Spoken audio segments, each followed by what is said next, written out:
Okay, welcome back. We're now ready to begin with our next panel. Again, it's an industry leader's perspective on global multi-sourcing transformations. And it's my great pleasure to welcome Alexei Miller, partner and executive vice president of DataArt. And on the panel are Dwayne Crosby and Jonathan Linsell. And Alexei will take it from there. He'll introduce them and present his own views. So welcome. I'll probably give 30 more seconds for everyone to get caffeinated. Oops, can you hear me all right? Okay, so even though this is a panel, we will not be using PowerPoint presentation. I want to make sure that this is a discussion, and a discussion that involves not just the three of us, but all of you as you see fit. So in that sense, although we have a number of areas that we'd like to go through, I'll invite you to disagree with us, challenge us, ask questions throughout the process. So let's make it as informal as possible.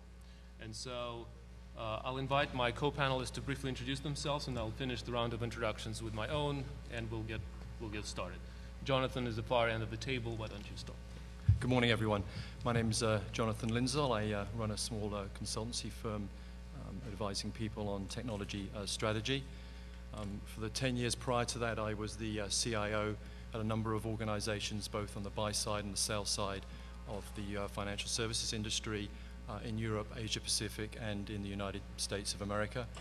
And prior to that, I spent a number of years working in the software industry, mainly in Europe.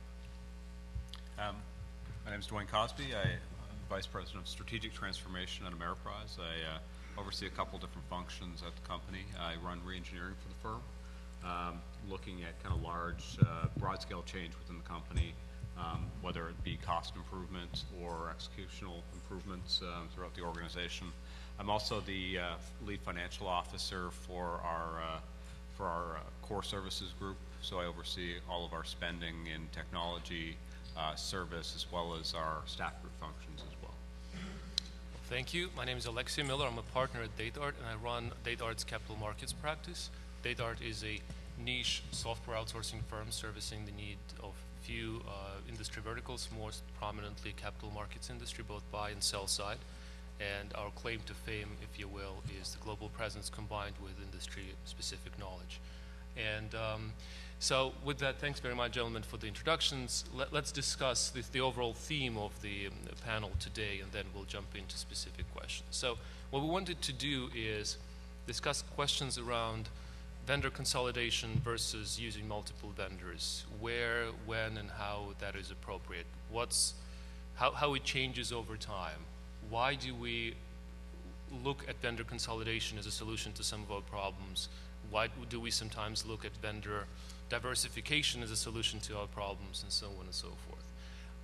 I'm quite happy to acknowledge that we have different views on this panel here, at least in the sense that I represent the vendor views, and gentlemen, for the most part, represent the client views. And again, I'll encourage your views on these issues, because vendor diversification is many things. It is about risk management, it's about cost control, it's about governance, and so on and so forth. And many of us are focused in our individual areas, and we may have different views on the problem. So I want to begin this by taking a bit of a historical view. Probably most of you in the audience will agree that vendor diversification and consolidation ebbs and flows. It changes. There are cycles of corporate thinking, if you will, whereby we think, okay, we'll now consolidate our vendors into large preferred vendors and drive cost efficiency there.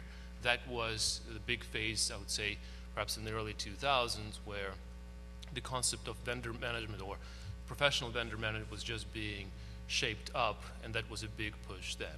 Then, at least in my work, I sort of witnessed how the pendulum swung the other way, where the cost savings that were advertised or hoped for originally did not quite materialize. The quality of work was questionable in some areas, and for a few years there was a bit of a wild